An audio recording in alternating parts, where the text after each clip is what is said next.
Assalamualaikum teman-teman, perkenalkan nama saya Fauzia Afrianur dari PPG Prajabatan Universitas Sanata Dharma Yogyakarta. Pada kesempatan kali ini, saya akan menyampaikan tentang studi kasus terkait asesmen pada peserta didik. Studi kasus pada kali ini adalah terkait dengan salah satu peserta didik yang bernama Diana. Saat ini adalah tahun ajaran baru, kemudian Diana ini naik dari kelas 3 menuju ke kelas 4. Dan saya merupakan wali dari kelas 4 tersebut. Kemudian saya mendapatkan informasi dari wali kelas 3 bahwa Diana memiliki berbagai permasalahan dalam belajarnya. Yang pertama adalah nilai Diana ini jauh tertinggal dari teman-teman kelas yang lainnya. Kemudian yang kedua adalah Diana kurang baik dalam mengerjakan tugas selama pembelajaran jarak jauh. Kemudian yang ketiga adalah Diana ini sering tidak mengerjakan tugas yang diberikan oleh guru.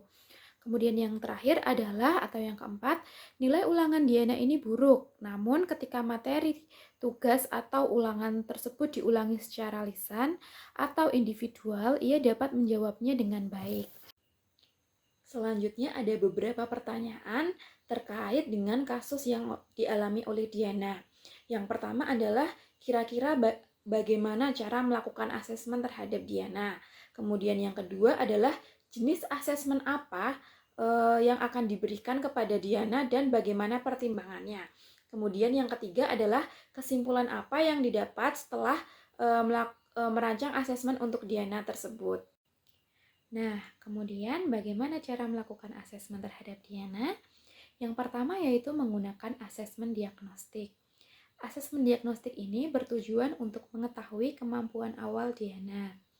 Cara melakukan asesmen diagnostik ini adalah memberikan soal-soal terkait materi pelajaran yang ada di kelas 4, sehingga saya dapat mengetahui kemampuan awal Diana dari segi kognitifnya. Kemudian yang selanjutnya adalah saya dapat memberikan kuesioner untuk Diana terkait karakteristik, minat, motivasi, serta gaya belajar Diana. Saya juga perlu menggali informasi terkait kondisi lingkungan belajar Diana di rumah dengan cara melakukan wawancara kepada Diana, orang tua Diana, ataupun orang-orang terdekat di sekitar Diana yang berada di rumahnya. Kemudian, berdasarkan deskripsi kasus, kemungkinan besar Diana ini merupakan peserta didik dengan kemampuan kognitif rendah serta memiliki gaya belajar auditori atau dengan mendengarkan. Yang selanjutnya adalah jenis asesmen yang diberikan kepada Diana. Asesmen yang diberikan kepada Diana berupa asesmen formatif dengan tes dan non-tes. Yang pertama adalah dengan tes, berupa tes lisan. Tes lisan ini dipilih dengan pertimbangan bahwa Diana dapat mengulangi menjawab soal ujian secara lisan dan individual meskipun hasil ulangannya tertulis itu kurang baik. Kelebihan dari tes dengan tes lisan ini adalah guru dapat memperoleh informasi secara langsung terkait pengetahuan, sikap, dan kepribadian Diana. Selain itu, bagi Diana yang memiliki kemampuan berpikir yang kurang sehingga mengalami kesulitan dalam memahami pertanyaan, tes lisan ini dapat menolong Diana sebab ia dapat menanyakan secara langsung kejelasan pertanyaan yang dimaksud oleh guru. Selain itu, Diana juga bisa dapat mendapatkan umpan balik langsung dari guru. Misalnya mendapatkan perbaikan dari jawabannya yang salah sehingga dia langsung mengetahui mana yang salah dan mana yang benar seperti itu. Kemudian untuk asesmen formatis dengan non-tes dapat dilakukan menggunakan jurnal harian dan portofolio.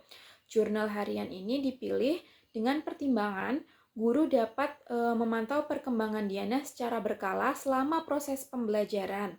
Portofolio dipilih karena dapat digunakan untuk mendokumentasikan perkembangan Diana serta melatih Diana untuk belajar bertanggung jawab terhadap apa yang telah ia kerjakan, serta dapat memberikan kesempatan kepada Diana untuk menunjukkan keunggulan dirinya.